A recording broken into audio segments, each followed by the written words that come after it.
Hello everyone. तो जब से मैं ये 3 से 4 महीने में मैंने एक चीज़ फील किया है, सभी बच्चों से जितना रिस्पॉन्स आया है कि सभी बच्चों को ट्रांसपोर्ट इन प्लांट में बड़ा कंफ्यूजन है। पता नहीं वो वाटर पोटेंशियल डीपीडी को लेकर के अभी भी क्लियर कट नहीं है, उन्हें बड़ा कंफ्यूज कर रहा है ये चैप्टर। तो मैंने बोला भी था कि लास्ट में मैं एक दूंगा, क्योंकि आप पढ़ेंगे फिर से बीच में भूल जाइएगा। तो चलिए आज हम लोग कोशिश करते हैं कि ट्रांसपोर्ट इन प्लांट को एक सिंपल से फॉर्म में समझने की कोशिश करें।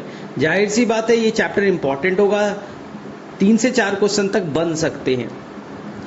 सेकेंड, मैंने ऑलरेडी बहुत सारे ऑडियो लेक्चर बना दिए हैं, तो जहां पास भी आपको दिक्कत होगा वो आप सुन सकते हैं। जेनेटिक्स के हैं, मॉलिकुलर बेसिस के, बायोटेक्नोलॉजी के, एनाटॉमी, ठीक है, मॉर्फोलॉजी मैंने कर दिए। तो अब लास्ट है, चलिए 1-2 चैप्टर आपको कंफ्यूज कर रहा था, प्लांट ग्रोथ डेवलपमेंट, और एक आपका जो था वो ट्रांसपोर्ट इन प्लांट। तो कोशिश करते हैं हम लोग। देखिए सबसे पहले ट्रांसपोर्ट इन प्लांट में सबसे फर्स्ट मीनिंग ट्रांसपोर्ट समझिए। ट्रांसपोर्ट मतलब कि जो भी प्लांट के अंदर में वाटर जाना है, मिनरल्स जाना है, ठीक है, ऑक्सीजन जाना है, ठीक है, वो कैसे जाएगा ना, मूवमेंट कैसे होगा। ये सारी चीजें, मेनली पानी मिट्टी में है, मिनरल्स मिट्टी में है, तो ये कैसे मूवमेंट होगा। खाना लीफ में बनता है, पहुंचना रूट में है या स्टेम में, जो भी भूखा सेल है उसमें जाना, ये कैसे होगा। तो एनसीईआरटी स्टार्टिंग में बोलता है हमें प्लांट के अंदर में कोई सर्कुलेटरी सिस्टम नहीं, प्लांट के अंदर कोई हार्ट नहीं है कि हार्ट पंप किया तो आर्टरी वेन से एक प्रेशर के थ्रू ऑक्सीजन पहुंच गए, विटामिन पहुंच गए, न्यूट्रिएंट्स पहुंच गया, सेल ने एब्जॉर्ब कर लिया, हो गया भाई काम का खत्म। प्लांट के अंदर में कोई हार्ट सिस्टम तो नहीं है, तो कैसे जाएगा। तो प्लांट के अंदर में ट्रांसपोर्ट 2 तरह से होंगे, एक शॉर्ट डिस्टेंस है और एक लॉन्ग डिस्टेंस है। शॉर्ट डिस्टेंस कहने का मतलब एक सेल से दूसरे सेल में कैसे जाना है, या इन्वायरमेंट है, बाहर है, वो एक्सपोज्ड है, उसके अंदर में कैसे एंटर करना है, ठीक है। ये एक ही सेल है, मान लीजिए कि वो endoplasmic reticulum, rough endoplasmic reticulum protein बनाया और उसे प्लास्टिड में जाना है, तो कैसे जाएगा ना, यानी सेल के अंदर ही कुछ सब्सटेंस का मूवमेंट हो रहा है, ये एक सेल से दूसरे सेल का हो रहा है, इन्वायरमेंट से सेल के अंदर हो रहा है ना, मूवमेंट हो रहा है। ये शॉर्ट डिस्टेंस है, ये कम दूरी के डिस्टेंस है ना। तो जैसे ये कैसे होगा, सिंपल डिफ्यूजन से हो जाएगा, फैसिलिटेटेड ट्रांसपोर्ट से हो जाएगा, एक्टिव ट्रांसपोर्ट से हो जाएगा। शॉर्ट डिस्टेंस ट्रांसपोर्ट है तो कोई दिक्कत वाली बात नहीं है। ऑलरेडी हमने मेम्ब्रेन में भी पढ़ा है, प्लाज्मा मेम्ब्रेन में कैसे ट्रांसपोर्ट होता है, वही सेम चीजें।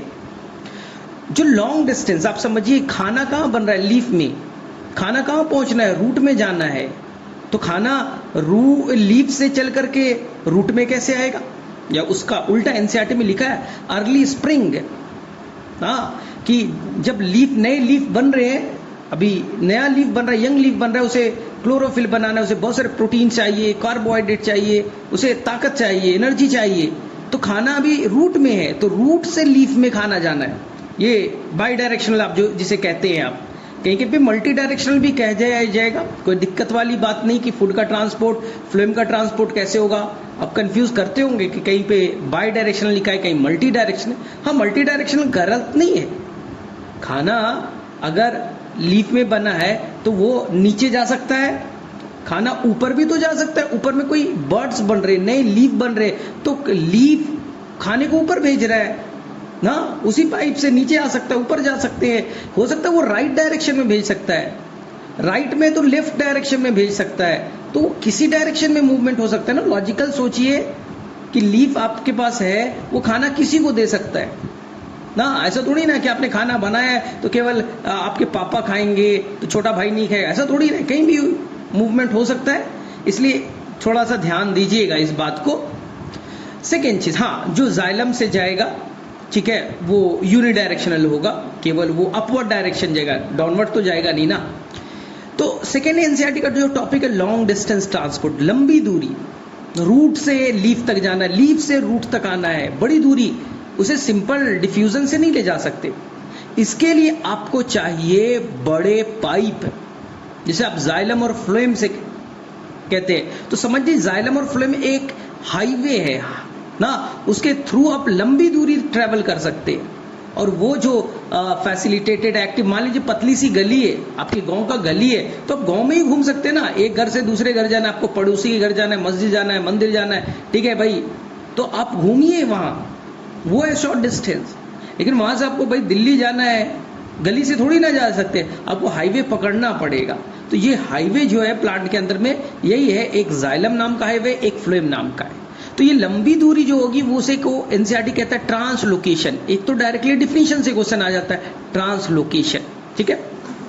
और सेकंड ये मास फ्लो पे काम करेगा। मास फ्लो कहने का मतलब ये लार्ज स्केल में मूव करेंगे, जैसे नदी में मूवमेंट होता है कि पानी डाल दिया, ठीक है, और उसमें ढेर सारे उसके अंदर में बालू है, कंकड़ है, पॉलीथीन है, कपड़े है, उसके अंदर में मूव कर रहे हैं साथ साथ। ऐसे ही तो जाता है ना, जब हम लोग पढ़ेंगे शुगर ट्रांसपोर्ट को, मास फ्लो हाइपोथेसिस पढ़ेंगे, ऐसे ही तो पढ़ेंगे ना कि लीफ से पानी चल रहा है ना, और उसके अंदर में सुक्रोज आ गए, हार्मोन्स आ गए, अमीनो एसिड आ गए, ये सब ऑर्गेनिक सब्सटेंस आ गए, और वो नदी चल रही है।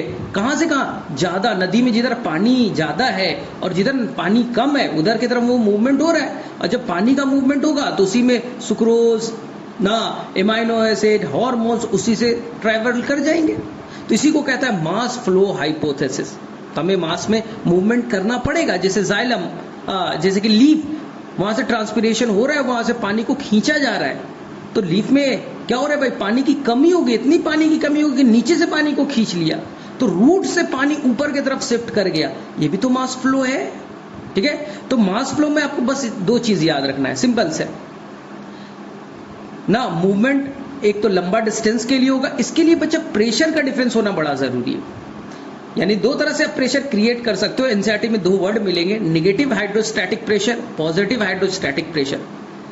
पॉजिटिव हाइड्रोस्टैटिक प्रेशर कहने का मतलब है वही नदी वाली कहानी मान लीजिए, नदी की कहानी मान लीजिए। एक तरफ नदी में एक छोर पे खूब पानी डालते जाओ, पानी डालते जाओ, पानी बढ़ेगा, प्रेशर बढ़ेगा, और इसी ताकत से नदी आगे की तरफ मूव करेगी। इसी को कहेंगे पॉजिटिव हाइड्रोस्टैटिक प्रेशर, जो आपको दिखेगा फ्लोएम के कहानी में। फ्लोएम में कैसे ट्रांसपोर्ट होता है वहां बताया जाएगा आपको। और एक उल्टी कहानी है कि आप नदी के इस छोर नहीं उस छोर पे पानी को खींचो, पानी को खींचिए, नेगेटिव हाइड्रोस्टैटिक प्रेशर, यानी पानी इस छोर पे डालना नहीं है, उस छोर से पानी को खींचना है। पानी को खींचिएगा तो बेचारा उस एरिया में पानी की कमी होगी, तो भरपाई करने के लिए इस एरिया का पानी उधर चला जाएगा। यही कहलाएगा नेगेटिव हाइड्रोस्टैटिक प्रेशर। जैसे ट्रांसपिरेशन पुल में होता है, लीफ से पानी खींचा जाता है, बेचारा लीफ के एरिया में पानी घट गया तो भरपाई करने के लिए ना नीचे से पानी ऊपर चढ़ जाएगा, ठीक है। तो ये नेगेटिव हाइड्रोस्टैटिक प्रेशर यानी कि ट्रांसपिरेशन पुल वाली कहानी करेंगे। और पॉजिटिव हाइड्रोस्टैटिक प्रेशर जब हम लोग फूड का ट्रांसपोर्ट पढ़ेंगे, mass flow hypothesis, pressure flow hypothesis पढ़ेंगे कि शुगर हम लोग ऐड करेंगे जिससे कि पानी का मूवमेंट उस एरिया में हो जाएगा, सोर्स की तरफ पानी खूब बढ़ जाएगा, तो अपने आप पानी वहां से मूव करके अपोजिट डायरेक्शन में जाएगा। तो वो हो गया पॉजिटिव हाइड्रोस्टैटिक प्रेशर। एनसीईआरटी ने बहुत अच्छे से समझाया है कि आपका स्ट्रॉ वाला एग्जाम्पल दिया है कि आप क्या करते हैं, स्ट्रॉ लगाते हैं और पानी को खींचते हैं, कोल्ड ड्रिंक को खींचते हैं, आपने ताकत खींचा तो पानी ऊपर की तरफ आ गया। तो खींचना, अगर आप खींचिएगा तो ये नेगेटिव हाइड्रोस्टैटिक प्रेशर हो गया।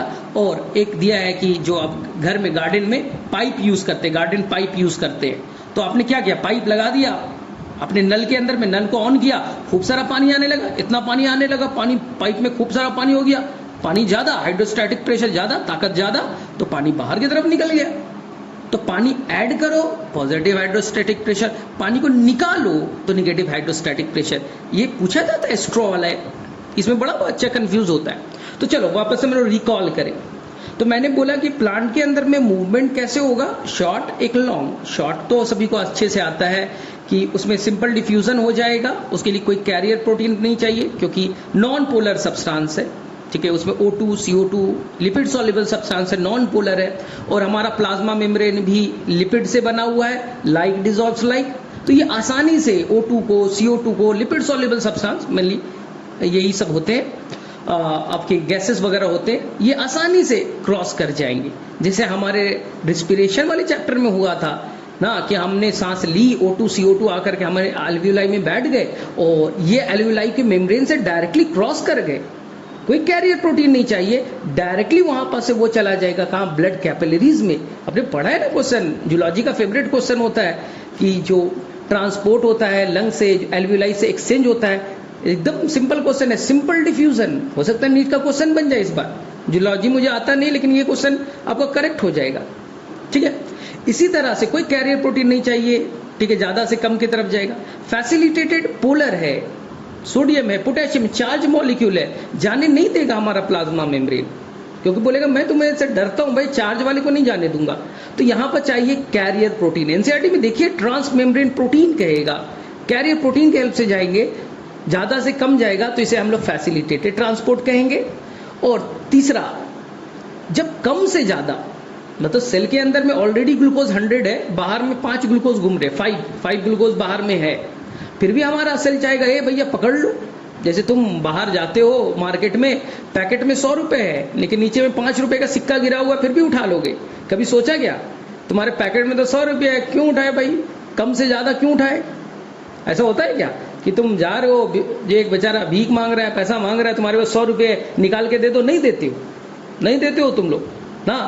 तो ये समझिए ना कि आप चाहते हैं कि कम से ज्यादा की तरफ मूवमेंट हो, ये भी कैरियर प्रोटीन्स होगा। लेकिन याद रखिए यहाँ पर पंप वर्ड यूज करेंगे, पंप।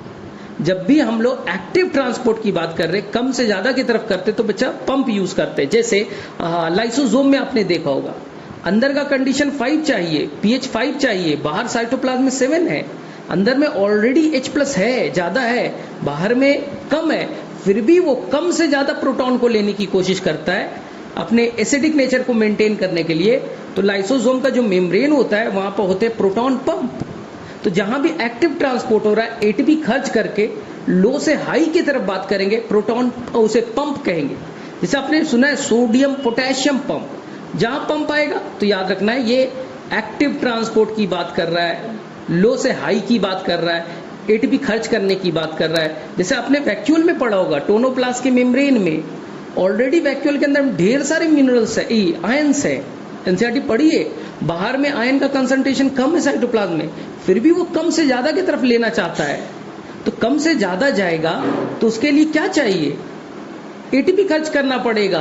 तो उस कैरियर प्रोटीन का हम लोग नाम देंगे पंप। तो जहां भी लाइफ में पंप वर्ड यूज करेगा, याद रखना है वो एक्टिव ट्रांसपोर्ट की बात कर रहा है, लो से हाई की तरफ बात कर रहा है। चलिए अब हम लोग सिंपल सा है, आगे बढ़े तो हमें अब आएगा जहां पर बच्चा सबसे ज्यादा कंफ्यूज होता है, डीपीडी, साई डब्ल्यू, ओपी ना। सिंपल देखो, ज्यादा हाई फाई मत करो, सिंपल सा लॉजिकल। एक ग्लास ले लो, सिंपल, तुम्हारे पास में एक ग्लास होगा, उसके अंदर पानी डाल दो, सिंपल एक्सपेरिमेंटल समझो तुम और सही करो। तुम्हारे घर में अभी एक ग्लास लो, उसमें पानी डाल दो, मान लो 10 ml पानी डाल दिया आपने, तो इसके अंदर में जितने भी मान लो 100 वाटर मॉलिक्यूल है, सभी वाटर मॉलिक्यूल फ्री होंगे, रैंडम मोशन कर रहे होंगे, सबके अंदर में एनर्जी होगा, काइनेटिक एनर्जी होगा। तो उस ग्लास के अंदर में वाटर की जितनी ताकत है, क्योंकि वाटर फ्री है, एनसीईआरटी का लाइन है बच्चा कि जब वाटर लिक्विड में होगा, गैस में होगा, तो उसके अंदर काइनेटिक एनर्जी होगा, वो रैंडम मोशन करेगा, तो इस एनर्जी है, इसी एनर्जी को मैंने कह दिया वाटर पोटेंशियल। तो 100 वाटर मॉलिक्यूल जो फ्री स्टेज में थे ना, पूरी तरह से उनमें काइनेटिक एनर्जी था, रैंडम मोशन कर सकते थे, इसी को हम लोगों ने कहा प्योर वाटर है, कोई उसमें सॉल्ट सॉल्यूट कुछ नहीं है, प्योर वाटर है। इसे हमने मान लिया है 0, साई डब्ल्यू यानी वाटर पोटेंशियल कितना है, 0 है। लेकिन उसके लिए लॉजिक है, तुम दिमाग मत लगाना। एनसीईआरटी में वर्ड यूज किया नॉर्मल एटमॉस्फेरिक प्रेशर। अब तो सर हम प्रेशर लगा देंगे तो पॉजिटिव नहीं हो जाएगा, बहुत सारा ऐसा बच्चा दिमाग लगा देता है, सर हम ऊपर से प्रेशर लगाएंगे तो वाटर पोटेंशियल पॉजिटिव हो जाएगा। अरे भाई, हम नॉर्मल प्रेशर की बात कर रहे हैं ना, नॉर्मल टेम्परेचर की बात कर रहे हैं ना, आप नहीं कीजिए। तो नॉर्मल एटमॉस्फेरिक प्रेशर और ये पे उसका साई डब्ल्यू कितना होगा, प्रेशर आपका वाटर पोटेंशियल कितना होगा, आंसर इज 0। तो ये चीज याद कर लिया। अब देखिए ध्यान से, अब मान लीजिए उसी के अंदर 100 फ्री वाटर मॉलिक्यूल थे, एक ग्लूकोज आपने डाल दिया, तो मान लीजिए बच्चा ग्लूकोज पोलर होता है, वाटर मॉलिक्यूल उस पर झपट्टा मारेगा, उसे हाइड्रोजन बॉन्ड बनाना चाहेगा। आप केमिस्ट्री पढ़ते हो कि कोई भी हम चार्ज मॉलिक्यूल या पोलर सब्सटेंस जाते हैं तो वाटर क्या करता है, वाटर उसकी तरफ घेर लेता है और उसके साथ बॉन्ड, हाइड्रोजन बॉन्ड से जुड़ने की कोशिश करता है। मान लीजिए आपकी ग्लास में 100 फ्री वाटर मॉलिक्यूल थे, जैसे ही मैंने डाला 5 वाटर मॉलिक्यूल ग्लूकोज से जुड़ गए, तो अब नेट कितने फ्री वाटर मॉलिक्यूल है, 95 बचे ना। तो अब बोलिए ना, जो फ्री वाटर मॉलिक्यूल है वही तो अब रैंडम मोशन करेगा, उसी के अंदर काइनेटिक एनर्जी होगा। तो जाहिर सी बात है, पहले ग्लास में प्योर वाटर था, 100 वाटर फ्री थे, तो मान लीजिए उसका एनर्जी कितना था, 0 था उसका। मैंने हाइपोथेटिकल मान लिया वो 0 था। तो अब दूसरे ग्लास में मैंने 1 ग्लूकोज डाला तो 5 वाटर उसे पे झपट्टा मार दिए, पकड़ लिए, बॉन्ड हो गया, तो बचे तो 95 ना फ्री। तो 95 में अब काइनेटिक एनर्जी, रैंडम मोशन तो कम होगा ना। तो प्योर वाटर के कंपैरिजन में अब बच्चा, जैसे ही सॉल्यूट मैंने डाला तो वाटर की ताकत घट गई। मैंने 1 ग्लूकोज डाला, हाँ मान लीजिए बच्चा यहां पर सब 95 ही फ्री हैं, तो ये वाटर की ताकत घटेगी ना। इसलिए तो बोलते हैं कि कोई भी सॉल्यूशन हो, वाटर पोटेंशियल तो घट जाएगा। सॉल्यूशन है ना, वाटर में हमने क्या डाला, शुगर डाला, सॉल्यूशन बन गया, तो वाटर की पोटेंशियल, वाटर की ताकत घट गई। प्योर वाटर में 0 था, अब 95 ही तो फ्री है, तो उसके कंपैरिजन में सोचिए घट चुका है, तो -1 बोल दीजिए। चलिए फिर से ग्लास लीजिए, पानी डालिए, 100 फ्री वाटर मॉलिक्यूल थे, उसमें 2 ग्लूकोज डाला, 1 ग्लूकोज से 5 वाटर मॉलिक्यूल बाइंड करेंगे, दूसरे से 5 बाइंड करेंगे, अब तो 90 फ्री है ना। अब 90 फ्री है तो वाटर की ताकत, काइनेटिक एनर्जी, रैंडम मोशन तो घटेगा ना, तो वाटर की ताकत तो फिर से घट गई, तो -2 मान लीजिए। अब 10 ग्लूकोज डाला तो देखो ना, हर ग्लूकोज 5 को पकड़ लिया, यानी 50 ग्लूकोज, 50 फ्री वाटर मॉलिक्यूल ही बचे हैं। तो वाटर की ताकत, मान लीजिए बच्चा 1 ग्लूकोज डाला, -1 से घटा, 2 डाला तो -2 से घटा, 10 डाला -10 से घटा, 20 डाला -20 से घटा। तो जैसे जैसे आप सॉल्यूट डाल रहे हैं तो वाटर की ताकत क्या हो रही है, घट रही है। ये समझ में आया ना। 1 डाला तो -1 से घटा, 2 डाला तो -2 से, 10 डाला -10 से, 20 डाला तो -20 से घट गया। तो जैसे जैसे आप सॉल्यूट डाल रहे हैं, फ्री वाटर मॉलिक्यूल घट रहा है, यानी उसकी काइनेटिक एनर्जी, रैंडम मोशन घट रहा है, तो वाटर की ताकत भी घटते चली जाएगी। तो तुमसे तो सिंपल क्वेश्चन पूछा जाएगा ना, सॉल्यूशन में फ्री क्या होता है, वाटर पोटेंशियल। अरे भाई सॉल्यूशन में सॉल्यूट होगा ना, तो वो क्या करेगा, फ्री वाटर मॉलिक्यूल को पकड़ लेगा, फ्री वाटर मॉलिक्यूल घटेंगे तो आपका वाटर पोटेंशियल भी घटेगा। ये समझ में आया। अब तुम सोचो, तुम ध्यान से क्वेश्चन को सॉल्व करो। 2 बीकर दिए, ए और बी, बीच में सेमी परमिएबल मेम्ब्रेन है। पहले में प्योर वाटर है, दूसरे में मैंने प्योर वाटर डाला, उसमें 1 शुगर डाल दिया। फ्री वाटर मॉलिक्यूल दोनों में कैलकुलेट करो। जब भी न्यूमेरिकल बनाएगा ना, फ्री वाटर मॉलिक्यूल टर्म में बनाओगे तो कभी गलत नहीं होगा। बीकर ए में pure 100 free water molecule, beaker B उसमें फ्री वाटर मॉलिक्यूल 100 थे, लेकिन मैंने 1 ग्लूकोज डाल दिया, दोनों सेमी परमिएबल मेम्ब्रेन से जुड़े हैं। तो बी में क्या किया, मैंने ग्लूकोज को 5 फ्री वाटर मॉलिक्यूल ने पकड़ लिया, तो बचे बी में कितने, 95। पानी का मूवमेंट बताओ, बस सिंपल है, पानी का मूवमेंट आपको बताना है। जिधर फ्री वाटर मॉलिक्यूल ज्यादा और जिधर फ्री वाटर मॉलिक्यूल कम, पानी हमेशा हाई फ्री वाटर मॉलिक्यूल से लो फ्री वाटर मॉलिक्यूल की तरफ घूम जाएगा, मूव करेगा, यानी ए से बी चला जाएगा। जहां फ्री वाटर मॉलिक्यूल ज्यादा है तो काइनेटिक एनर्जी यानी वाटर की ताकत भी ज्यादा होगी, और जहां पर सॉल्यूट डाल दिया तो जाहिर सी बात है फ्री वाटर मॉलिक्यूल घट गए, रैंडम मोशन घटा, काइनेटिक एनर्जी घटा, तो वाटर की ताकत भी घटी, वाटर पोटेंशियल भी घटा, तो पानी ए से बी की तरफ गया। इसे पता चलता है कि पानी हाई साइड W 0 से -1 की तरफ चला गया। चलो दूसरा न्यूमेरिकल सॉल्व करते। बीकर लीजिए ए और बी, एक में डालिए 5 ग्लूकोज, दूसरे में डालिए 10 ग्लूकोज। पहले मैंने पानी डाला 100 फ्री वाटर मॉलिक्यूल ए में, 100 फ्री वाटर मॉलिक्यूल बी में। पहले में 5 ग्लूकोज डाला, दूसरे में भी हमने 10 ग्लूकोज डाला। अब बताओ पानी का मूवमेंट, एकदम आसान है सर। पहले फ्री वाटर मॉलिक्यूल में कैलकुलेट करो। सर पहले में 100 फ्री वाटर मॉलिक्यूल थे, मैंने 5 ग्लूकोज डाला, 1 ग्लूकोज 5 फ्री वाटर मॉलिक्यूल से बाइंड हो गए, तो सर फ्री वाटर मॉलिक्यूल के कितने बचे, 50। नहीं 5 इंटू 5 25 बाइंड हो गए, 75 बचा। दूसरे वाले में कितने फ्री वाटर मॉलिक्यूल? 100। 10 ग्लूकोज डाला, एक ग्लूकोज 5 को पकड़ेगा तो 50 पकड़ में आ चुके। फ्री वाटर मॉलिक्यूल कितने हैं? 50। अब सॉल्व कर दो न्यूमेरिकल, हो गया ना। High free water molecule to low free water molecule, यानी ए से बी की तरफ मूव करेगा। ए में 75 फ्री वाटर मॉलिक्यूल है, बी में 50 है, हो गया सॉल्व। इसी को वाटर पोटेंशियल में बनाओ।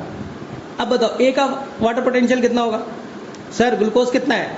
5 है, तो वाटर की ताकत प्योर वाटर के कंपैरिजन में, प्योर वाटर के कंपैरिजन में ए में कितना बचा?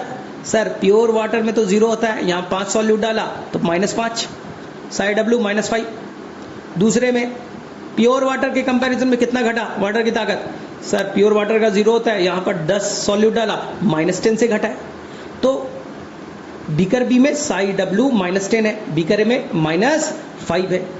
अब जो मैं बोलूंगा ध्यान से सुनना, less Sai W, less Sai W, यानी जिसमें साई डब्ल्यू के टर्म में बनाओ, साई डब्ल्यू -5 से पानी कहां जाएगा? -10 में। लेस निगेटिव मीन्स ठीक है, मोर एनर्जी। -5 लेस निगेटिव है, -10 बड़ा निगेटिव है। Less negative means more energy, more negative यानी -10, more negative means less energy. पानी हमेशा हाई एनर्जी से लो एनर्जी की तरफ जाएगा, पानी हमेशा हाई एनर्जी से लो एनर्जी की तरफ जाएगा, यानी कि -5 क्या हो गया? मोर लेस निगेटिव है तो मोर एनर्जी, -10 मोर निगेटिव है तो लेस एनर्जी। पानी हाई एनर्जी से लो एनर्जी की तरफ जाएगा। मैं तो बनाता भाई न्यूमेरिकल, तो हमेशा मैं तो बना देता भाई किसके टर्म में? फ्री वाटर मॉलिक्यूल के टर्म में। कैसा भी न्यूमेरिकल हो, फ्री वाटर मॉलिक्यूल के टर्म में बनाओ, बन जाएगा। एनसीईआरटी में 2 बीकर बना के दिए, ए बी बताइए किधर से किधर पानी मूव करेगा। अरे भाई एनसीईआरटी में देखो, जितना ज्यादा सॉल्यूट डालोगे, तो मान लीजिए ना दोनों में 100 फ्री वाटर मॉलिक्यूल थे, मान लीजिए ए बीकर में तुमने 3 डाल दिया सॉल्यूट, तो यहां पर 15 क्या हो गए? बॉन्ड हो गए, 85 बचा फ्री। दूसरे में तुमने डाल दिया 10 सॉल्यूट, 50 बाइंड हो गए, 50 फ्री वाटर मॉलिक्यूल बचे। अब सॉल्व कर दो। हमेशा फ्री वाटर मॉलिक्यूल के टर्म में बनाओगे, कभी भी न्यूमेरिकल गलत हो ही नहीं सकता। तुम साई डब्ल्यू और माइनस प्लस के चक्कर में फंस जाते हो और न्यूमेरिकल गलत करके आते हो। याद रखना, जितना सॉल्यूट डालोगे उतना ज्यादा वाटर उससे बाइंड करेगा, फ्री वाटर मॉलिक्यूल उतने घटते चले जाएंगे, यानी कि पानी की ताकत उतने से घटते चली जाएगी। फ्री वाटर मॉलिक्यूल कम होंगे तो रैंडम मोशन भी कम होगा, तो काइनेटिक एनर्जी भी कम होगा, तो उसके अंदर मूवमेंट भी कम होगा। चलिए सर, पानी कब तक मूव करेगा ए से बी? तब तक बच्चा जब तक दोनों का वाटर पोटेंशियल सेम ना हो जाए। दोनों में फ्री वाटर मॉलिक्यूल जब तक इक्वल हो जाएंगे, वाटर के पोटेंशियल दोनों में इक्वल हो जाएगा, पानी तब तक मूव करते रहेगा जब तक इक्विलिब्रियम या को अचीव ना कर ले। चलिए हो गया, इससे ज्यादा क्वेश्चन नहीं बनाना है। चलिए समझिए। सेकंड सर, कभी कभी क्वेश्चन आ जाता है साई एस क्या है ये बताइए, बस डिफिनीशन जानिए साई एस का। तुमने बच्चा एक ग्लास पानी लिया, 100 फ्री वाटर मॉलिक्यूल है, सॉल्यूट डाला, तुमने बच्चा उसमें ग्लूकोज डाला, शुगर डाला। मुझे बताओ अपने थिंकिंग से, जब ग्लूकोज तुम डालोगे तो वाटर पोटेंशियल पे क्या असर पड़ेगा? जब तुम प्योर वाटर में तुमने ग्लूकोज डाला, सॉल्यूट डाला, तो सॉल्यूट डालने से वाटर पोटेंशियल पे क्या असर पड़ेगा? तुम्हारे दिमाग में क्या जाता है? वाटर पोटेंशियल पे क्या असर पड़ेगा? घटेगा, बढ़ेगा? तुम तुरंत बोलोगे सर सॉल्यूट डालेंगे, सॉल्यूट जाके हाइड्रो वाटर से बाइंड कर जाएगा, फ्री वाटर मॉलिक्यूल घटेंगे, काइनेटिक एनर्जी घटेगा, वाटर की ताकत घट जाएगी। यही बच्चा सॉल्यूट पोटेंशियल है। हो गया सॉल्यूट पोटेंशियल। डिफिनीशन फिर से बोलता हूं, effect of solute, effect of solute on water potential. Water के पोटेंशियल पे सॉल्यूट का क्या इफेक्ट होगा, यही सॉल्यूट पोटेंशियल है। तो हम बोलेंगे सर सॉल्यूट डालेंगे तो वाटर का पोटेंशियल घटेगा, तो हो गया। इसलिए हमेशा सॉल्यूट पोटेंशियल निगेटिव में ही होगा। अपने घर के ऊपर में बड़ा सा टैंकर लगा होगा जिसमें पानी वानी रहता है ना, उसमें जाके एक ग्लूकोज डाल दो, प्योर पानी था, एक ग्लूकोज डाला, 1000 लीटर था, एक ग्लूकोज डाल दिया। अब बताओ पानी की ताकत नहीं घटी क्या पहले के कंपैरिजन में? हाँ सर घट गई, क्योंकि फ्री वाटर मॉलिक्यूल कुछ तो घट गए ना। इसलिए दुनिया का कोई भी सॉल्यूशन होगा, दुनिया का कोई भी सॉल्यूशन होगा तो उसमें सॉल्यूट तो होगा ही होगा, और सॉल्यूट होगा तो सॉल्यूट वाटर के पोटेंशियल को घटाएगा। इसलिए हमेशा साई एस बच्चा निगेटिव होता है। ये मेरा सबसे फेवरेट क्वेश्चन हो जाता है इस चैप्टर का। Sai S never be positive. सोचो सॉल्यूट डालोगे तो वाटर की ताकत कभी बढ़ेगी नहीं ना, सॉल्यूट डालोगे तो वाटर की ताकत घटेगी ही ना, क्योंकि फ्री वाटर मॉलिक्यूल घट जाएंगे, काइनेटिक एनर्जी घटेगा तो वो तो घट ही जाएगा। इसलिए कभी भी पॉजिटिव हो ही नहीं सकता। सर जीरो, तुम बताओ प्योर वाटर का, प्योर वाटर में कोई सॉल्यूट नहीं डाला, अरे सॉल्यूट डाला है ही नहीं तो सॉल्यूट पोटेंशियल जीरो होगा। अरे तुमने पानी जो रखा उसके अंदर सॉल्यूट नहीं डाला तो सॉल्यूट डाला ही नहीं। अब मैं पूछ रहा हूं बताओ कि यहाँ पर साई एस कितना होगा ना, तो अरे भाई सॉल्यूट डाला ही नहीं तो उस पानी का साई एस कितना मैं बोलूंगा, साई एस बोलूंगा भैया सॉल्यूट है ही नहीं तो लड्डू जीरो हो गया। प्योर वाटर का जीरो। दुनिया का कोई भी सॉल्यूशन हो, दुनिया का कोई भी सॉल्यूशन हो हमेशा नेगेटिव होगा, पॉजिटिव नहीं हो सकता। ये रट्टा मार लेना, ये नीट का क्वेश्चन बन जाएगा। चलिए अब साई पी पे आइए। सर साई पी क्या होता है पहले तो भूल जाओ। देखो बच्चा ये साई पी जो है वो नॉर्मल फ्लास्क वगैरह में काम करता ही नहीं। साई पी कहता है कि देखो तुम्हारे ग्लास में पानी है, पानी पे बाहर से एटमॉस्फेयर का प्रेशर लग रहा है, हाँ, तो जो normal atmospheric pressure 1 atmospheric pressure 760 mmHg जो होता है वो तो लगेगा ही ना। इसके अलावा कोई प्रेशर लग रहा है क्या? नॉर्मल एटमॉस्फेरिक प्रेशर के अलावा कोई एक्सटर्नल प्रेशर लगे वही साई पी है। नॉर्मल एटमॉस्फेरिक प्रेशर के अलावा कोई प्रेशर लगे वही साई पी है। तो क्या तुम ग्लास में कोई पिस्टन लगा दिए हो क्या, ऊपर से ढकेल रहे हो 5 पास्कल से? नहीं, एक ग्लास है उसके अंदर पानी है। अब बताओ साई पी क्या होगा? सर साई पी कोई एक्सटर्नल प्रेशर तो नहीं है, जो नॉर्मल एटमॉस्फेरिक प्रेशर लग रहा है वही लग रहा है, उसको निगलेक्ट कर दो, उसको छोड़ दो। सर बाहर से कोई पिस्टन विस्टन तो लगाया नहीं, नहीं लगाया तो साई पी जीरो होगा। इसलिए तुमने जो ग्लास में पानी रखा है प्योर वाटर है, उसके अंदर सॉल्यूट लड्डू है, जीरो है, तो साई एस जीरो और साई पी तुमने कोई एक्सटर्नल प्रेशर नहीं लगाया है तो साई पी भी जीरो होगा। इसलिए psi W is equal to zero, क्योंकि साई डब्ल्यू इक्वल टू क्या होता है psi S plus psi P. कोई सॉल्यूट नहीं डाला, प्योर वाटर है तो साई एस जीरो, कोई प्रेशर नहीं लगाया तो साई पी भी जीरो, तो आंसर इज द जीरो। खत्म हो गया यार। अब देखो सर एक न्यूमेरिकल बनाते हैं, और हाँ चलो बनाते। सर अगर ग्लास ले उसके अंदर प्योर वाटर रख दिया, हाँ हाँ ठीक है भाई, कैसे निकालेंगे साई डब्ल्यू तुम बताओ। सर 5 ग्लूकोज डाल दिया, ठीक है भैया 5 ग्लूकोज डाला, सॉल्यूट 5 डाला तो पानी की ताकत 5 से घट गई, -5 लिख दो, साई एस -5। सर अगर हम कैलकुलेट करें साई डब्ल्यू तो कितना होगा? बेटा नॉर्मल ग्लास है, कोई एक्सटर्नल प्रेशर नहीं है, तो psi W equal to psi S plus psi P.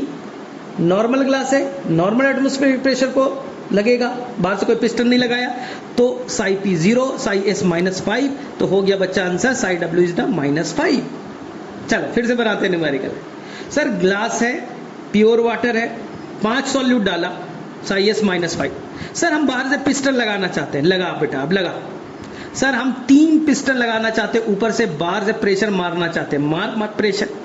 तो अब क्या हुआ Sai S plus psi P, Sai S -5, Sai P ऊपर से प्रेशर लगाया तो +3, ऊपर से प्रेशर लगाया +3, पानी को ढकेल रहे हो, ऊपर से ताकत लगा रहे हो, +3, तो कितना हो गया बोलो? -5 +3 -2 आ गया। यानी कि वाटर के पोटेंशियल को हमें कैलकुलेट करना है तो हमें 2 चीज ध्यान रखना पड़ेगा, साई एस और साई पी। और साई पी हमें नहीं काउंट करना है, क्योंकि जब तक पिस्टन ना लगाओ हम काउंट करेंगे नहीं। जब तक फ्लास्क की बात करें, बीकर की बात करें, हाँ सेल का कहानी अलग है, सेल में मैं अलग कहानी बताऊंगा। अभी साई पी छोड़ दीजिए, जीरो, लड्डू लड्डू लड्डू, कुछ नहीं है साई पी, जब तक तुम बाहर से पिस्टन नहीं लगाते हो तब तक। चलिए अब हम लोग अंदर आ जाए, सेल के अंदर में। अब लॉजिकल सोचो, ध्यान से सुनना जो मैं बोलूंगा। एक सेल लिया, ठीक है, पहला चीज, सेल है तो कुछ सॉल्यूट तो होगा। अगर सेल है तो कुछ सॉल्यूट होगा, तो ऑटोमेटिकली उसके अंदर सॉल्यूट है, केटायन है, एनायन है, होंगे। तो जाहिर सी बात है साई डब्ल्यू माइनस में होगा, माइनस में होगा। साई एस -5, मान ले 5 ग्लूकोज है, -5 है। इसे प्योर वाटर में डाल दिया। कहाँ डाला? प्योर वाटर में।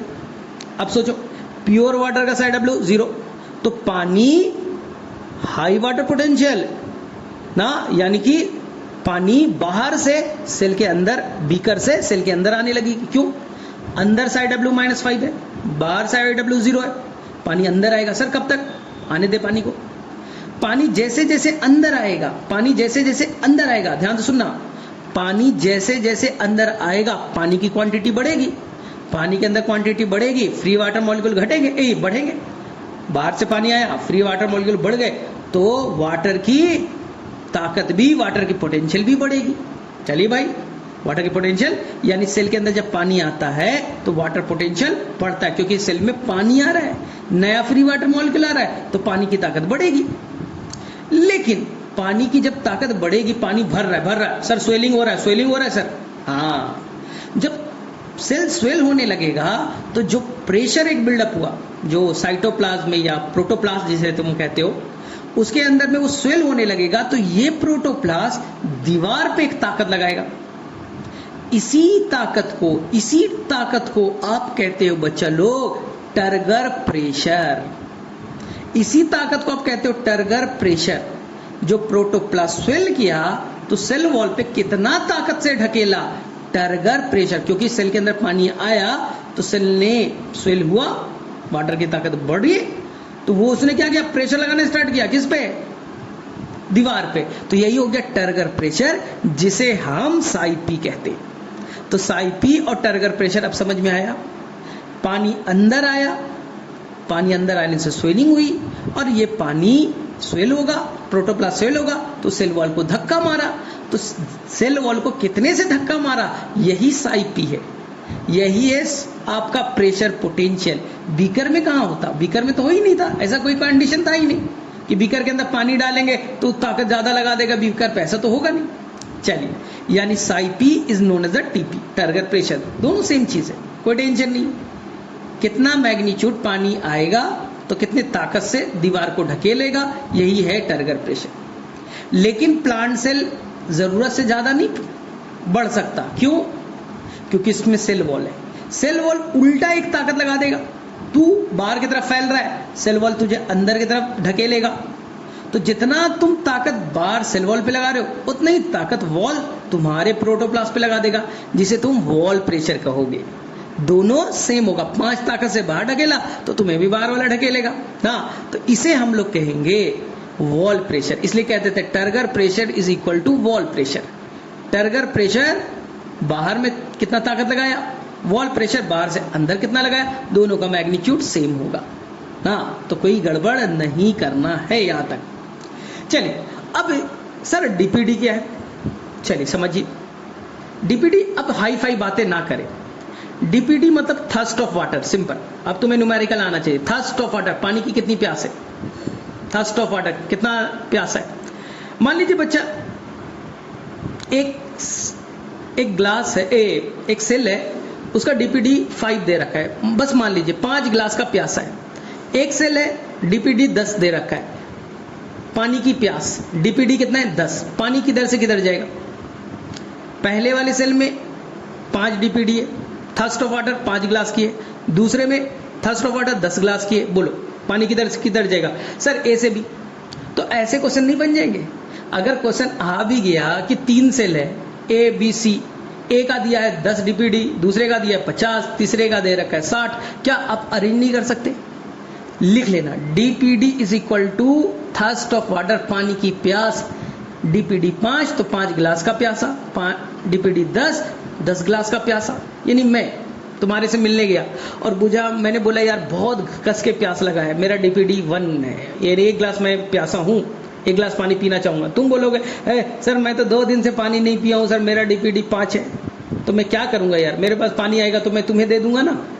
और एक सामने में एक और इंसान हो गया, बोलेगा मैं 5 साल से प्यासा हूँ, हाँ मेरा डीपीडी 500 है, मैं 5 साल से प्यासा हूं, तो हम लोग क्या करेंगे यार, पानी अपना भी पानी उसी को दे देंगे ना। ले भैया मैं तो एक ही दिन से प्यासा हूं, मैं मर, तू ही ले ले मेरा भी पानी। तुम भी बोलोगे ले भाई तू ही मेरा पानी ले ले। तो जो 500 गिलास का प्यासा था वो हमसे भी और तुमसे भी पानी को अपने तरफ ले लेगा। बस न्यूमेरिकल सिंबल बन जाएंगे। डीपीडी थर्स्ट ऑफ वाटर, कितने गिलास की प्यास है, जितना गिलास के प्यासा पानी उतना ज्यादा पानी उसके तरफ इंटर करेगा। सर कब तक पानी इंटर करेगा, जब तक दोनों इक्वल ना हो जाए, जब तक दोनों इक्वल ना हो जाए। जाहिर सी बात है मैं एक सेल ए हूं, मैं पानी निकालूंगा तुम्हारे अंदर जाएगा तो मेरा अब थर्स्ट बढ़ेगा, मेरा पानी निकल गया, मैं अब थर्स्ट मेरा बढ़ गया, प्यास बढ़ गई, डीपीडी बढ़ गया, और तुम्हारा डीपीडी घटेगा, तुम्हारे में पानी जा रहा है। तो जब दोनों इक्वल हो जाएंगे तो पानी का मूवमेंट रुक जाएगा क्योंकि इक्विलिब्रियम आ चुका है। सिंपल। चलिए सर डीपीडी फार्मूला वो बनाना है क्या, सीख लीजिए, एक लाइन में बता देता हूं। डीपीडी इज इक्वल टू, मैं एक चीज और क्लियर कर देता हूं, डीपीडी और साई डब्ल्यू सेम चीज है। डीपीडी साई डब्ल्यू सेम चीज है। डीपीडी पुराना साइंटिस्ट बोलेगा, साई डब्ल्यू नया साइंटिस्ट बोलेगा। DPD is equal to minus, ना ध्यान से सुनना, साई डब्ल्यू क्या है और डीपीडी क्या है, बस डीपीडी में माइनस लिख दो, डीपीडी में माइनस वर्ड जोड़ दो तो हो गया साई डब्ल्यू। यानी कि मैंने ए सेल और बी सेल लिखा था, ए का डीपीडी 5 था, डीपीडी का 10 था। साई डब्ल्यू में करना है कुछ मत करो, माइनस लगा दो, यानी साई डब्ल्यू ए का हो गया -5, बी का हो गया -10। पानी का मूवमेंट बताओ, less negative to more negative, -5 से -10 हो गया। डीपीडी में बनाते सर 5 गिलास का प्यासा, 10 गिलास का प्यासा, पानी 5 गिलास से ए के से बी की तरफ चला जाएगा, सेम हुआ था ना। तो पानी का मूवमेंट कैसे होगा, low DPD to high DPD, low प्यास से ज्यादा प्यास की तरफ। In term of psi W less negative to more negative, less negative means more energy, यानी more water potential to low water potential. इतने से बन जाएंगे न्यूमेरिकल। चलिए sir DPD equal to OP minus TP होता है, एक न्यूमेरिकल इस पे सॉल्व कर ले। हाँ देखो ओपी बहुत आसान है, नाम में क्या लिखा है सोचो, मैं हाई फाई में नहीं जाता। ओपी का मतलब क्या है, तुम्हारे दिमाग में क्या आया, फुल फॉर्म ऑस्मोटिक प्रेशर। इसका मतलब है ऑस्मोसिस क्या होता है, पानी का मूवमेंट। इसका मतलब है कि कोई सेल है, लिख रहा है उसका ओपी 5 है, ओपी 5 है, इसका मतलब है सर कि वो सेल 5 ताकत से पानी को अपने तरफ खींच सकता है। मैंने एक सेल का बोला ओपी 5 है, इसका मतलब है ऑस्मोटिक प्रेशर, प्रेशर मतलब ताकत, ऑस्मोसिस यानी वो प्रेशर से पानी को अपने तरफ 5 ताकत से खींच सकता है।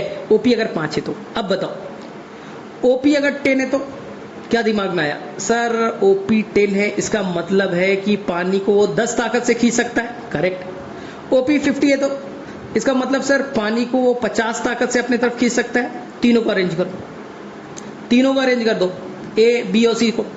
ए का 5 ऑस्मोटिक प्रेशर, बी का 10, सी का 50। बताओ पानी किधर से किधर जाएगा, सर जिसका ऑस्मोटिक प्रेशर ज्यादा है यानी उसमें ज्यादा पानी को खींचने की ताकत है, सी सर 50 ताकत है, तो सर ए से भी ले लेगा बी से भी ले लेगा। आज समझ में आया, अरे ऑस्मोटिक प्रेशर का नाम में ही ना कितने ताकत से पानी को अपनी तरफ खींच सकता है, इसी को हम लोग कहते हैं osmotic pressure. Sir osmotic pressure किस चीज पे डिपेंड करता है, फार्मूला बेटा केमिस्ट्री का याद कर लो, केमिस्ट्री में क्वेश्चन आ जाएगा। OP equal to CRT into I, C concentration, R gases constant, T temperature, I van't Hoff factor.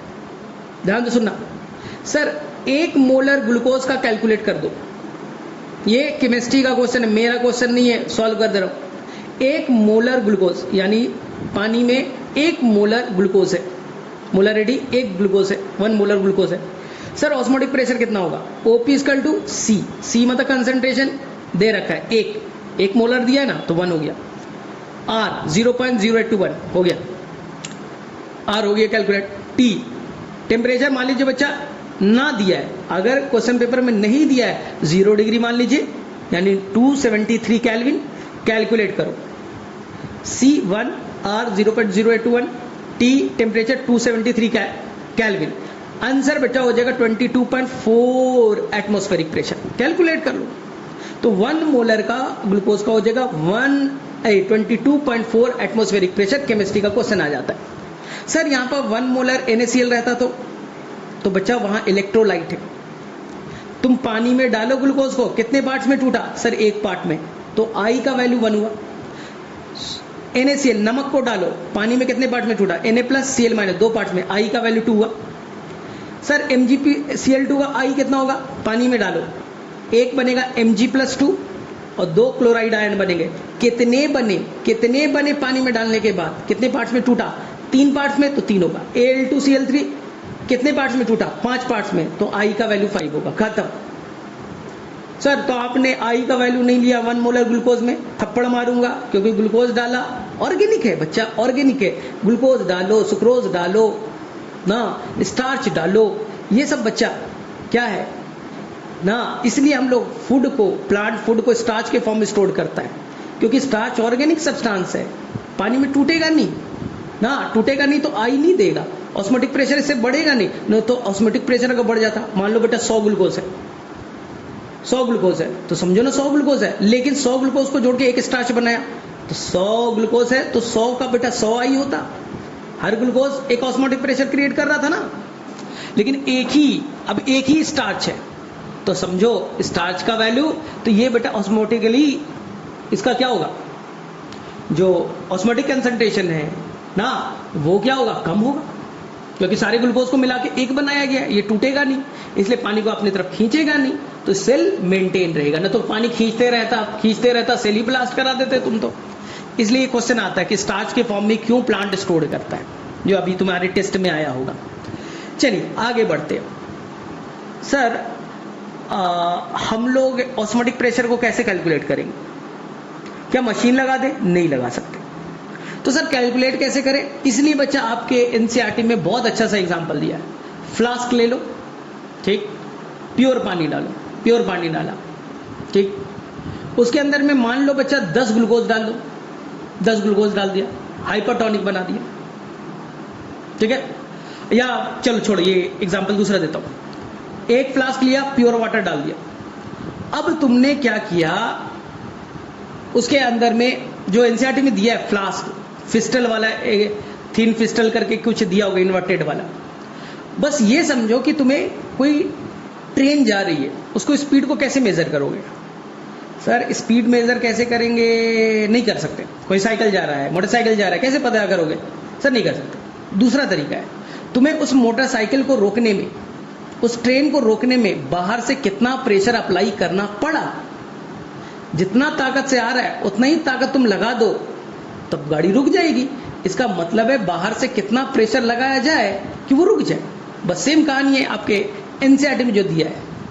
Osmotic pressure का डिफिनीशन समझिएगा, क्योंकि हम डायरेक्टली मेजर नहीं कर सकते सेल का, इसलिए हमने वो वाला फ्लास्क वाला थिन फिस्टल वाला एक्सपेरिमेंट किया। हम बाहर से कितना प्रेशर एग्जर्ट करें, हम पिस्टन लगा दें और कितना प्रेशर एग्जर्ट करें, क्योंकि अंदर में हाइपोटोनिक सॉल्यूशन है, पानी बीकर से अंदर आना चाहता है, लेकिन हम बाहर से कितना प्रेशर लगाएं कि पानी इंटर ना कर पाए। तो अमाउंट ऑफ प्रेशर एग्जर्टेड, कितना प्रेशर एग्जर्ट किया जाए कि पानी का मूवमेंट अंदर की तरफ ना हो, यही बच्चा ऑस्मोटिक प्रेशर को कैलकुलेट करने का एक तरीका है। दूसरा कोई तरीका नहीं है। सर अंदर में सॉल्यूट बढ़ाएंगे तो ऑस्मोटिक प्रेशर बढ़ेगा, तो पानी अंदर में और ताकत से आएगा, तो बाहर में और प्रेशर लगाना पड़ेगा। तुम कंसंट्रेशन बढ़ाओ, 1 मोलर था 2 मोलर कर दिया, 5 मोलर कर दिया, तो पानी अब और ज्यादा अंदर आने की चाहेगा, पानी और ताकत से आएगा, तो पिस्टन को और ताकत लगाना पड़ेगा, यानी ऑस्मोटिक प्रेशर और ज्यादा होगा। ठीक है, तो जैसे जैसे आप कंसंट्रेशन बढ़ा रहे हो ना, तो ऑस्मोटिक प्रेशर भी बढ़ेगा। हो गया बच्चा फाइनल। चलिए अब मैं क्वेश्चन की बात करता हूं जो नीट में तुम्हारा डायरेक्टली आएगा। ये सब छोड़ो, तुम सेल लो, ठीक है, सेल को बच्चा हाइपोटोनिक प्योर वाटर में डाल दो, प्योर वाटर या हाइपोटोनिक में डाल दो सेल को। हाइपोटोनिक कहा, इसका मतलब है कि सेल तुम्हारा हाइपरटोनिक है, सेल में सॉल्यूट का अमाउंट ज्यादा है, बाहर में कम है। पानी अंदर आएगा, पानी अंदर आएगा तो अंदर में प्रेशर बिल्डअप होगा, स्वेलिंग होगा और स्वेल करके यही एक टर्गर प्रेशर बनाएगा। इसी सेल को हम टर्जिड सेल कहेंगे। क्या कहेंगे इसे? Turgid cell. मान लो एक सेल था, डीपीडी 5 था, 5 ग्लास का प्यासा था, मैंने उसे बीकर में डाला, प्योर वाटर है बच्चा, प्योर वाटर, पानी अंदर आएगा, 5 ग्लास का प्यास था, 5 ग्लास का प्यास पूरा हो गया। अब बताओ, सेल में 5 ग्लास की प्यास थी, मैंने सेल को डाला, सेल के अंदर पानी आ गया, डीपीडी अब बेटा लड्डू हो गया। तुम्हें 5 ग्लास का प्यास लगा था, 5 ग्लास पानी पी लिया, तो डीपीडी क्या हो गया बोलो? 0। तो डीपीडी क्या होता है? OP minus TP. अगर डीपीडी 0 है तो ओपी इक्वल टू टीपी नहीं हो जाएगा। सेल को 5 ग्लास का प्यास था, मैंने प्योर पानी में डाल दिया, सेल ने 5 ग्लास पानी, डीपीडी अपना ले लिया, 5 पानी ले लिया, पानी का प्यास खत्म, 0, थर्स्ट ऑफ वाटर खत्म। अब बताओ डीपीडी का formula, DPD equal to OP minus TP. DPD 0 हो चुका है तो ओपी इक्वल टू टीपी। यही होता है बेटा टर्जिड सेल, यही होता है टर्जिड सेल। क्वेश्चन आएगा टर्जिड सेल में ओपी इक्वल टू टीपी होता है, ओपी इक्वल टू टीपी होता है क्योंकि डीपीडी 0 हो चुका है। आया? अगर एनिमल सेल रहता, आरबीसी रहता, तुम डालते प्योर सॉल्वेंट में, बस्ट हो जाता, फट जाता, क्योंकि आरबीसी होगा, केटायन एनायन शुगर सॉल्ट तो होंगे। सेल हाइपरटोनिक है, बाहर में प्योर वाटर है, पानी अंदर आएगा, अंदर आएगा तो स्वेलिंग होगी, और स्वेलिंग होगा, कोई सेल वॉल नहीं है, बाहर का प्रेशर लगाया, इतना लगाया कि मेम्ब्रेन बर्दाश्त नहीं कर पाया, फट गया, खत्म करो। लेकिन प्लांट सेल बच गया क्योंकि तुमने जितना ताकत लगाया प्लांट सेल वॉल पे, सेल वॉल ने वॉल प्रेशर के थ्रू उल्टे डायरेक्शन में लगा दिया ना, बच गया प्लांट।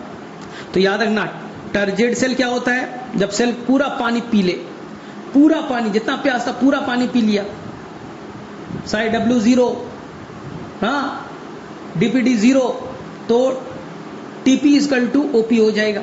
चलिए भाई, सर सेल को हम लोग आइसोटोनिक में रखेंगे तो, अभी हाइपोटोनिक में रखा था, यानी प्योर, ठीक है, हाइपोटोनिक में रखा था इसलिए पानी अंदर गया था, उसकी कहानी बताया। सर आइसोटोनिक में रखेंगे तो सेल का जितना ऑस्मोटिक कंसंट्रेशन है उतना ही बाहर है, तो ना पानी अंदर आएगा, नेट मूवमेंट 0, जितना पानी अंदर आया उतना पानी बाहर गया, नेट मूवमेंट 0।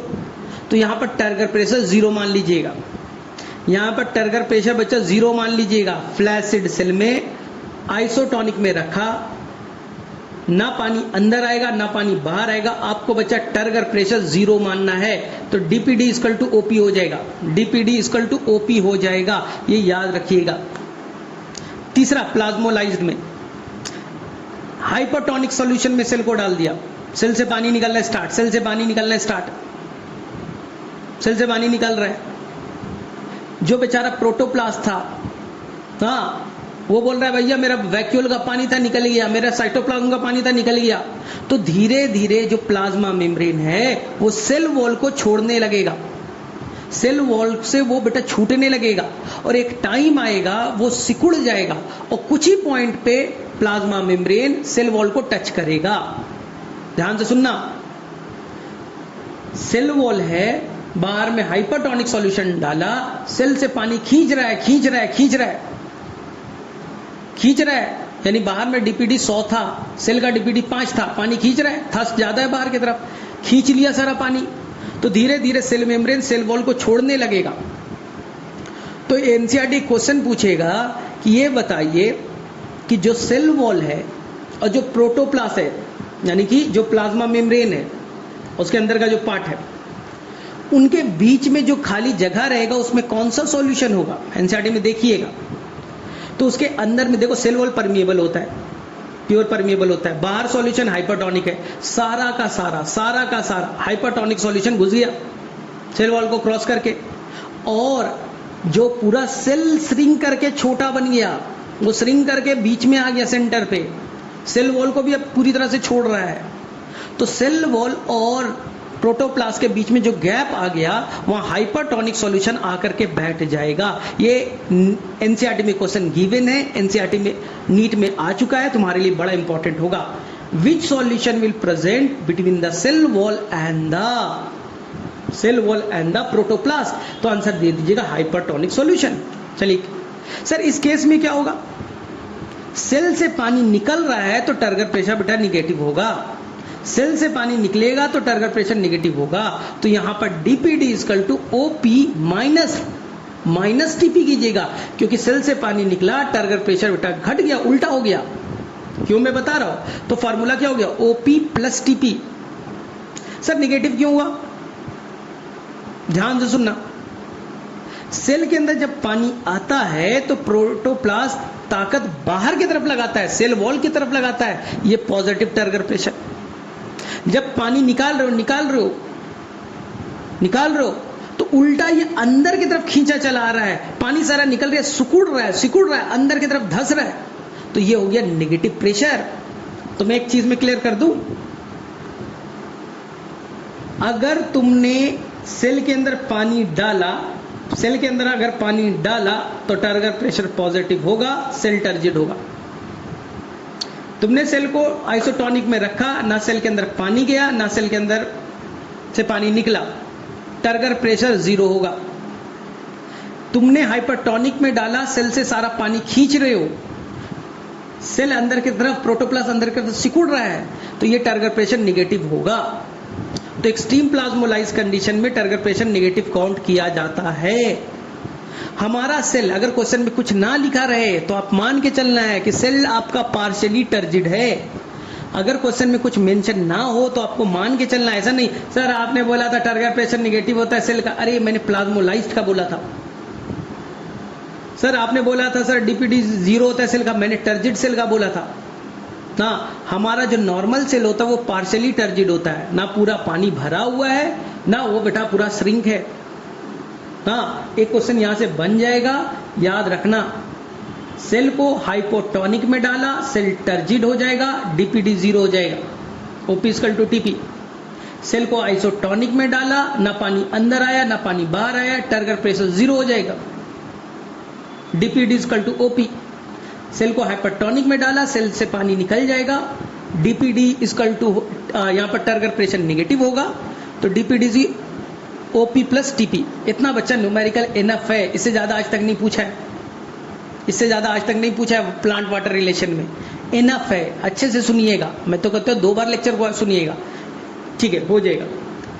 चलिए सर, अब हमें पानी का मूवमेंट बहुत पढ़ लिया, ठीक है सर। अब हमें पानी ऊपर कैसे जाएगा, सेल के अंदर कैसे जाएगा, प्लांट में कैसे जाएगा, ध्यान से सुनो। हमें टॉपिक पढ़ना है एसेंट ऑफ सैप, यानी कि प्लांट के अंदर रूट है, रूट में पानी है, मिट्टी में पानी है, मिट्टी से रूट में आया। ये बच्चा रूट से अगेंस्ट ग्रेविटी पानी ऊपर कैसे चढ़ेगा, अगेंस्ट ग्रेविटी पानी रूट से स्टेम और लीफ तक कैसे चढ़ेगा।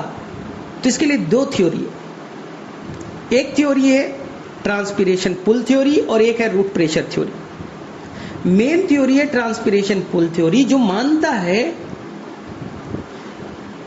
कि दिन के टाइम में जब ट्रांसपिरेशन होगा, पानी वेपोराइज होगा, पानी निकलेगा, तो उसे लीफ में एक टेंशन क्रिएट होगा और इस टेंशन में इतनी ताकत होगी कि वो अगेंस्ट ग्रेविटी पानी को खींचे, जिससे कि पानी मिट्टी से में था, मिट्टी से अपने आप रूट में आएगा, रूट से अपने आप ऊपर की तरफ स्टेम में आएगा, स्टेम से अपने आप लीफ में आएगा।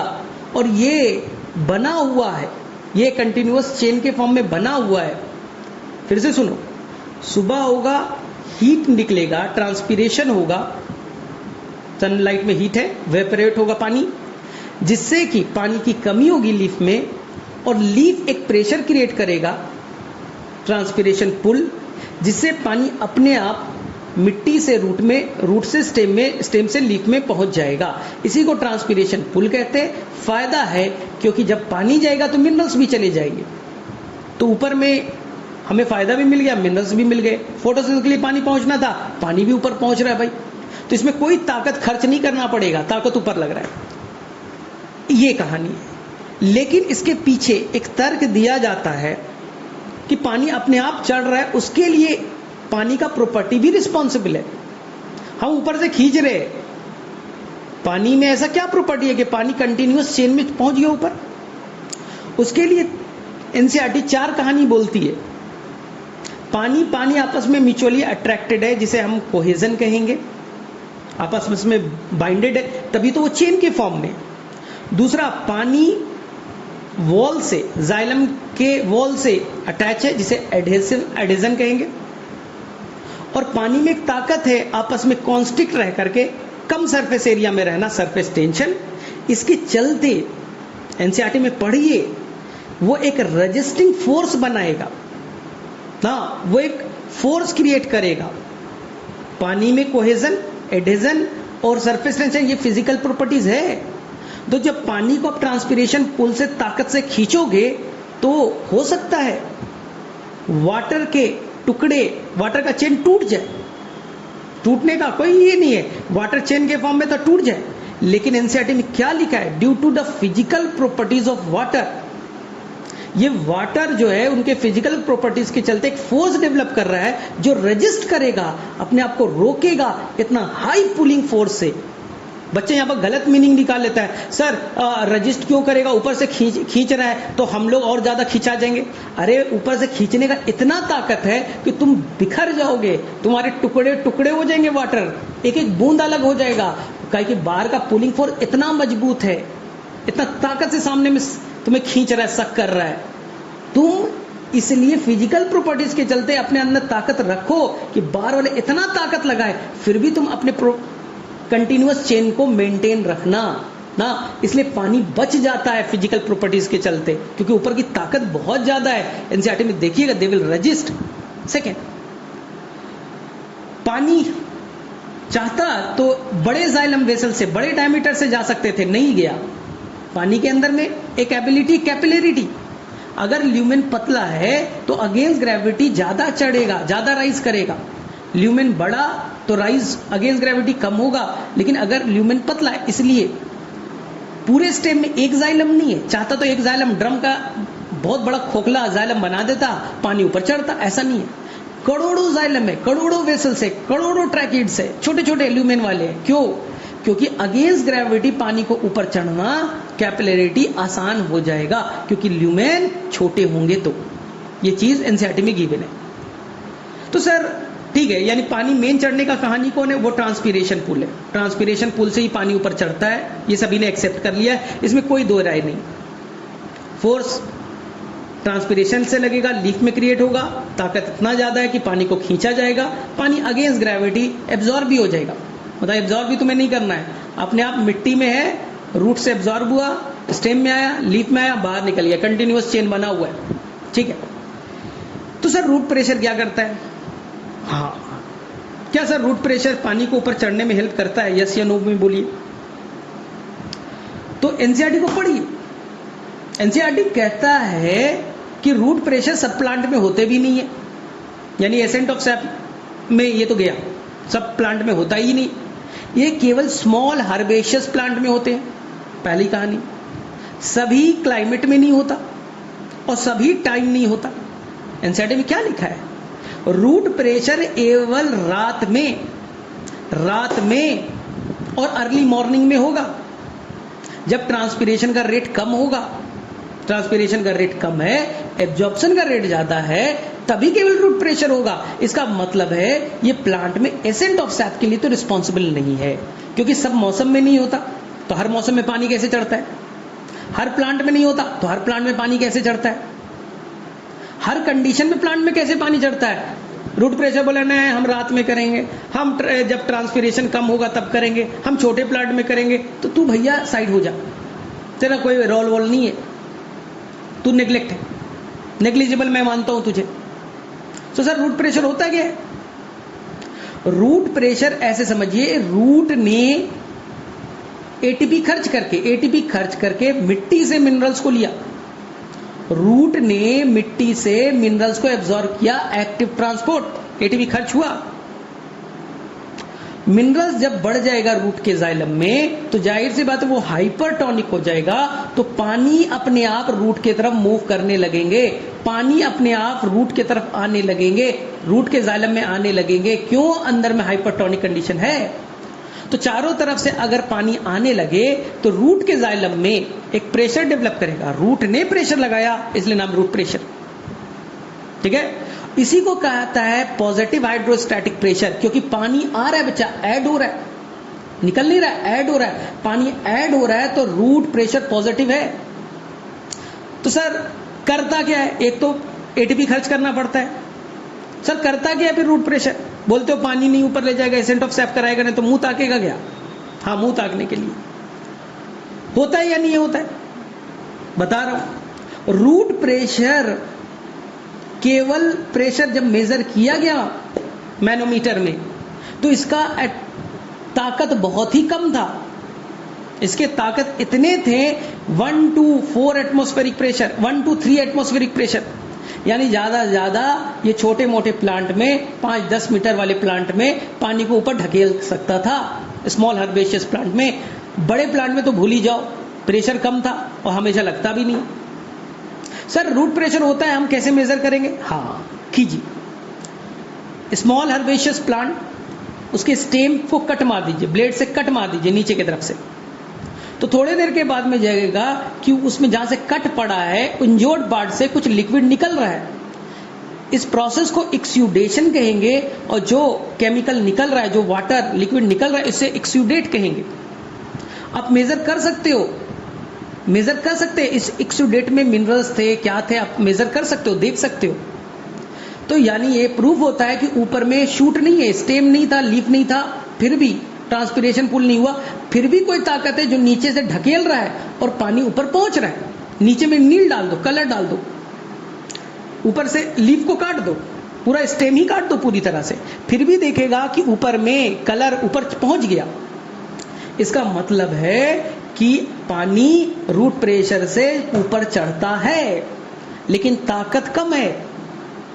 इसलिए इसका केवल 2 जगह आप याद रखिएगा, एक्सुडेशन में जब कट मारते हैं तो पानी निकलता है, यानी यहां पर रूट प्रेशर है, और दूसरा कुछ प्लांट में, कुकुरबिटेसी में, बाल्सम है, टोमेटो दे रखा होगा, उसके अंदर में रात में जब ट्रांसपिरेशन का रेट कम होगा, पानी खूब एब्जॉर्ब हो रहा है, तो पानी को ढकेल देगा रूट प्रेशर, तो ये लीफ के टिप से, पोर से कुछ पानी लिक्विड फॉर्म में निकल जाएंगे अर्ली मॉर्निंग के टाइम में, जिसे आप गट्टेशन कहते हो। तो गट्टेशन कराने के लिए, एक्सुडेशन कराने के लिए रूट प्रेशर है। पानी को एसेंट ऑफ सैप करने के लिए ट्रांसपिरेशन पुल है। एकदम क्लियर कट होना चाहिए, transpiration pull ascent of sap के लिए है, एक्सुडेशन के लिए, गट्टेशन के लिए कौन है? आपका रूट प्रेशर है।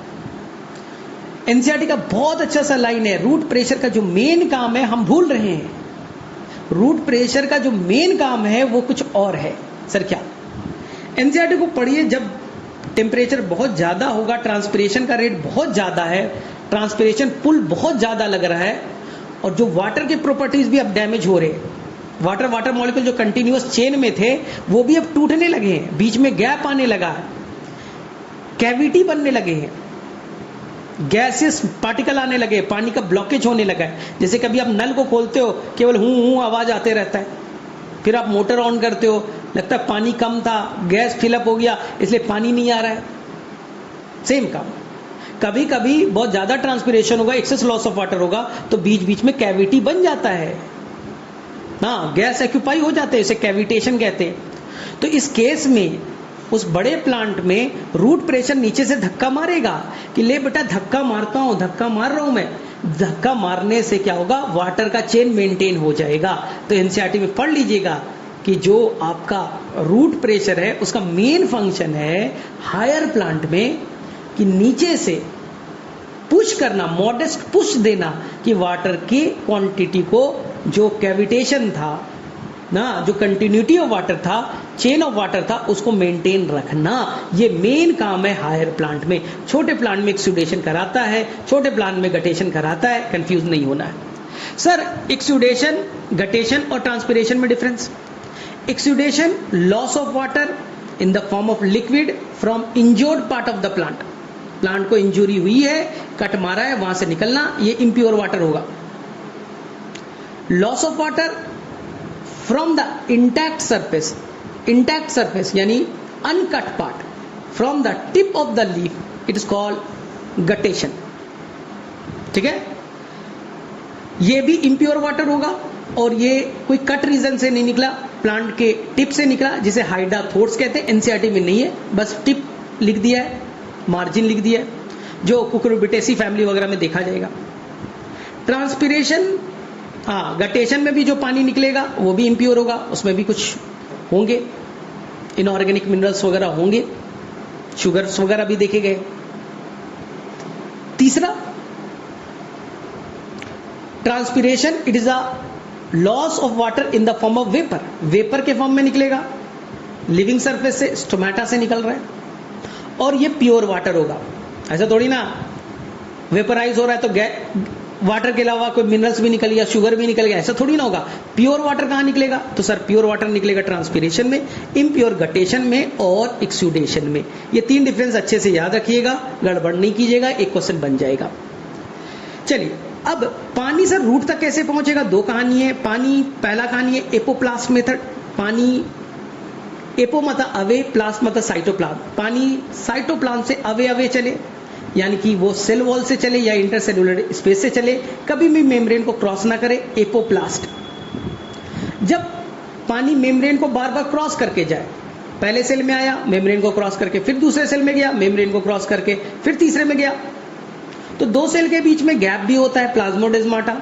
ठीक है, तो मेम्ब्रेन को क्रॉस किया, फिर वो प्लाज्मोडेस्माटा के थ्रू क्रॉस कर रहा है एक से दूसरे सेल में, तो यहां पास होगा वो सिम्प्लास्ट। सिम मतलब टुगेदर, प्लास्ट मतलब साइटोप्लाज्म। जब वो साइटोप्लाज्म के कांटेक्ट से चले, एक साइटोप्लाज्म, दूसरे साइटोप्लाज्म, तीसरे साइटोप्लाज्म, ऐसे चले, तो यहां पर होगा सिम्प्लास्ट। पानी जब भी जाएगा एपोप्लास्ट से जाएगा मेनली, क्योंकि उसे कोई रजिस्ट नहीं, मेम्ब्रेन को क्रॉस नहीं कर रहा है, फास्ट होगा, लेकिन फंस जाएगा कैस्पेरियन स्ट्रिप पे, क्योंकि इंडोडर्मिस में कैस्पेरियन स्ट्रिप होता है जो सेबेरिन का है। वो बोलेगा भैया मैं नहीं जाने दूंगा तुझे, मैं सेल वॉल से नहीं जाने दूंगा, मैं तुझे अब एपोप्लास्ट नहीं करने दूंगा। तो एनसीईआरटी का लाइन है, पानी कहीं से भी है, एपोप्लास्ट से आ रहा है, इंडोडर्मिस में कैस्पेरियन स्ट्रिप होने के चलते वो अपना पाथवे को चेंज करेगा और वो मेम्ब्रेन से क्रॉस करके सिम्प्लास्ट में कन्वर्ट हो जाएगा। तो पानी कैसे भी आए इंडोडर्मिस से, अब जो भी जाएगा पानी जाइलम तक, वो एक सिम्प्लास्ट ही होगा। पानी एपोप्लास्ट से आ रहा था, कैस्पेरियन स्ट्रिप के चलते अपने पाथवे को चेंज किया, मेम्ब्रेन को क्रॉस करेगा, तब वो इंडोडर्मिस के सेल में आएगा, सिम्प्लास्ट में चेंज कर गया।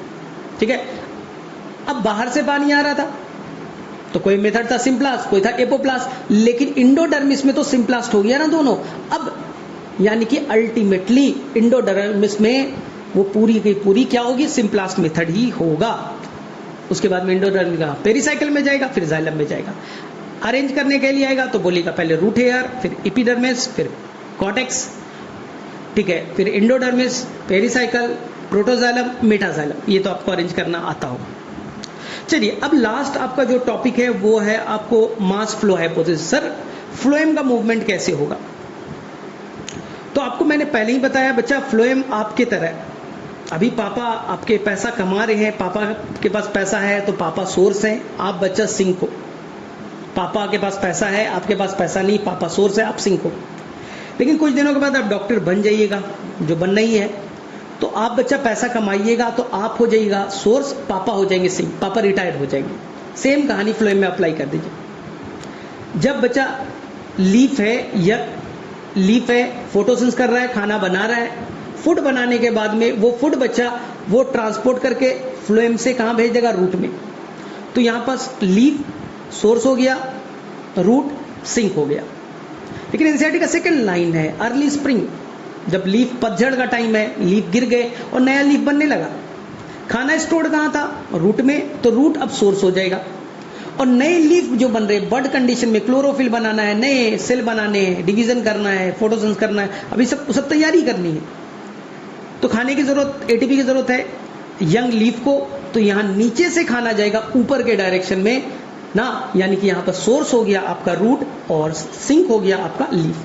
फिर मैच्योरिटी आएगी, फिर नया लीफ बन जाएगा, खाना रूट बनाएगा, लीफ बनाएगा और खाना स्टोर्ड होगा रूट में। यानी उसी पाइप से देखो, एक बार खाना ऊपर से नीचे आया, एक सीजन में खाना नीचे से ऊपर गया, यानी प्रूफ तो हो गया ना, प्रूफ तो हो गया कि वो जो फ्लोएम है उसी से खाना नीचे आता है और उसी से खाना ऊपर जाता है, बाई डायरेक्शनल हो गया। हम मल्टी डायरेक्शनल भी होते हैं, लेकिन जनरल वर्ड हम लोग बाई डायरेक्शनल बोल देते हैं। मल्टी डायरेक्शनल गलत वर्ड नहीं है फ्लोएम के लिए।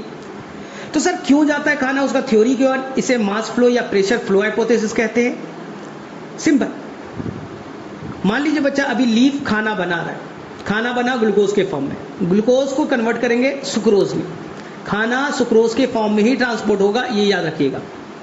ये सुक्रोज अब हम लोग सीव ट्यूब में लोड कर देंगे, किसके हेल्प से? कॉम्पेनियन सेल के हेल्प से।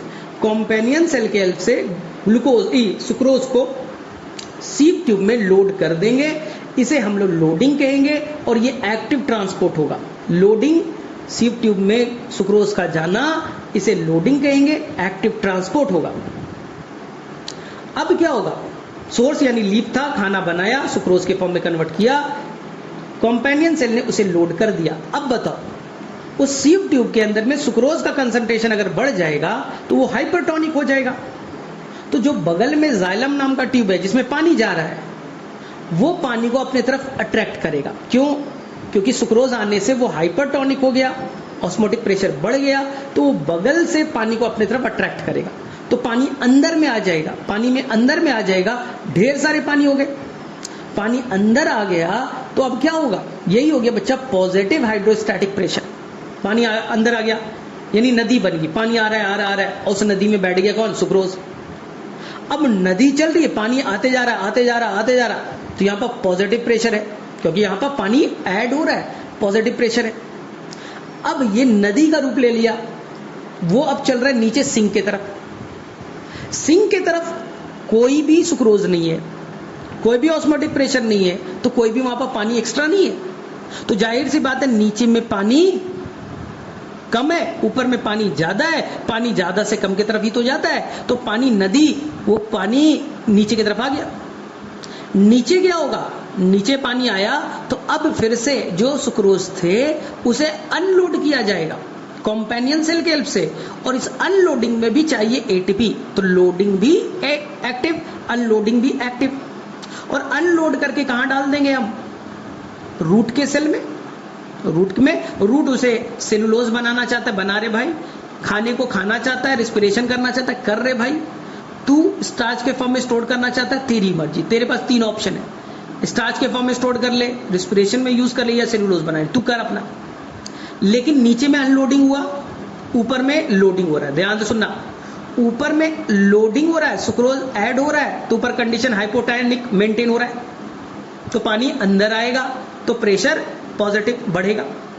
नीचे की तरफ अनलोडिंग हो रहा है, सुक्रोज निकल रहा है, सुक्रोज निकलेगा, अनलोडिंग होगा, तो यहाँ पर ऑस्मोटिक प्रेशर, सुक्रोज घटा और सॉल्यूट घटे तो ऑस्मोटिक प्रेशर घटेगा, ऑस्मोटिक प्रेशर घटेगा तो जो एक्स्ट्रा पानी थे वो वापस जाइलम की तरफ लौट जाएंगे। तो नीचे में अनलोडिंग हुआ, ऑस्मोटिक प्रेशर घट रहा है, ऊपर में मान लो 10 ऑस्मोटिक प्रेशर, यहाँ 1 है, पानी तो आ गया, यहाँ ऑस्मोटिक प्रेशर कम है, मेंटेन नहीं रख पा रहा है, पानी निकल जाएगा। तो नीचे की तरफ में हमेशा ऑस्मोटिक प्रेशर कम होगा, ऊपर में हमेशा ऑस्मोटिक प्रेशर ज्यादा होगा, क्योंकि ऊपर में लोडिंग हो रहा है, नीचे में अनलोडिंग हो रहा है, तो दोनों में हमेशा का प्रेशर का डिफरेंस बना हुआ है। इसलिए इसे हम लोग कहते हैं प्रेशर ना, प्रेशर के डिफरेंस से मूवमेंट हो रहा है, प्रेशर के डिफरेंस से मूवमेंट हो रहा है, इसलिए इसका नाम हम लोग प्रेशर फ्लो कहते हैं। और फूड मास लेवल में मूव कर रहा है, वाटर की नदी बना दी, उसके अंदर में आराम से सुक्रोज बैठ गया और उससे मूव कर रहा है, इसलिए कहा मास में मूवमेंट हो रहा है, मास फ्लो हाइपोथेसिस। जो सबसे पहली बार मंच ने दिया था, याद करना जरूरी नहीं है। क्वेश्चन क्या बनेगा? सोर्स कौन है, सिंक कौन है, ये याद रखिएगा। दोनों इंटर कन्वर्टेबल है, ये याद रखिएगा। बाई डायरेक्शनल भी है, मल्टी डायरेक्शनल, दोनों एनसीईआरटी में लिखा, ये भी याद रखिएगा। दोनों का मूवमेंट, दोनों जगह प्रेशर के डिफरेंस से, दोनों जगह एक्टिव ट्रांसपोर्ट है।